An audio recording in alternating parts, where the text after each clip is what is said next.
டேஸ்டான வத்த குழம்பு வாங்க எப்படி செய்யலான்னு பார்க்கலாம். ஒரு கடாய் வச்சு நல்லெண்ணெய் சேர்த்துருக்கேன். கடுகு, உளுந்தம்பருப்பு, வெந்தயம், பெருங்காயம், ஒரு கொத்து கருவேப்பிலை சேர்த்துக்கிறேன். நான் வந்து மணத்தக்காளி வத்தல் எடுத்திருக்கேன். நீங்கள் சுண்ட வத்தல் இருந்தாலும் எடுத்துக்கோங்க. இது வந்து அப்படியே எண்ணெயில் சேர்த்துடலாம். ஒரு கைப்பிடி அளவு எடுத்திருக்கேன். எண்ணெயில் சேர்க்கும் போது இந்த வத்தல் வந்து நல்லா பொரிஞ்சு வரும். அப்படியே பொரியிற வரைக்கும் விட்டுட்டு அதுக்கப்புறமா பூண்டு, சின்ன வெங்காயமும் சேர்த்துக்கிறேன். வெங்காயமும் பூண்டும் நல்லா வதங்குற அளவுக்கு வதக்கி விட்டுறலாம். வெங்காயம் நல்லா வதங்கின பிறகு தக்காளி பழம் ஒன்று கட் பண்ணி சேர்த்துக்கிறேன். தக்காளி சாஃப்ட் ஆகிற வரைக்கும் வதக்கி விட்டுறலாம். நல்லா வெந்து சாஃப்டான பிறகு மசாலா சேர்த்துக்கலாம். ஒரு சிட்டிகை மஞ்சள் பொடி, வீட்டில் அரைச்ச குழம்பு மிளகாத்தூள், காரத்துக்கு தகுந்த அளவு சேர்த்துக்கிறேன்.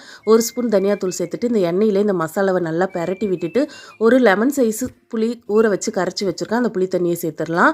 கொஞ்சமாக தண்ணி சேர்த்துட்டு குழம்புக்கு தேவையான அளவு உப்பு சேர்த்துட்டு நல்லா கலந்து விட்டுட்டு உப்பு காரெல்லாம் சரி பார்த்துட்டு அப்படியே மூடி வச்சுருங்க. அப்பப்போ குழம்பை கிண்டி விட்டுட்டு குழம்பு வந்து எண்ணெய் பிரிஞ்சு கெட்டி பதம் வந்ததும் நீங்கள் ஸ்டவ் ஆஃப் பண்ணிடலாம். அவ்வளோதான், சூப்பரான மணத்தக்காளி வத்த குழம்பு ரெடி ஆயிடுச்சு. சாதத்தோடு சாப்பிடும்போது அட்டகாசமாக இருக்கும். நீங்களே செஞ்சு பாருங்கள்.